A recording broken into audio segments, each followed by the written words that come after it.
વડોદરા શહેરમાં છેવાડે આવેલા અંકોડિયા ગામમાં રહેતા પશુપાલકે ઘરની પાસે જ આવેલા ફાર્મ હાઉસ અગત્યમ કારણોસર ગળેફાંસો ખાઈ અને જીવન સંકેલી લેતા ચકચાર મચી ગયો છે. પરિવારે આપઘાત નહીં પણ હત્યા કરી મૃતદેહને પંખા પર લટકાવી દેવામાં આવ્યો હોવાનો આક્ષેપ કર્યો છે અને ન્યાયની માંગ કરી છે. વડોદરા શહેરના છેવાડે આવેલા અંકોડિયા ગામમાં રહેતા 22 વર્ષીય પશુપાલક અજયભાઈ ભરવાડ તેના ઘરની બાજુમાં આવેલા દ્વારકેશ ફાર્મમાં તેના પશુને રાખતો.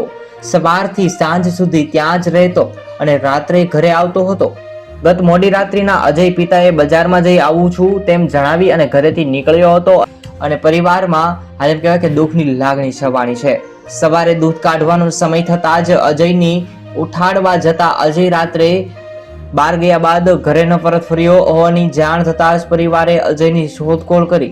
અજય ના મળી આવતા પરિવાર ઘરની બાજુમાં દ્વારકેશ ફાર્મમાં બાંધેલ પશુપાલકનો ચારો આપી દૂધ કાઢવા પહોંચ્યા હતા. દ્વારકેશના ફાર્મમાં બાંધેલા શેડ પર નજર પડતા શેડના પંખા પર દોરડા સાથે બાંધેલી ગળેફાંસો ખાધેલી લાશ મળી ખરેખર ચોંકાવનારા સમાચાર સામે આવ્યા છે.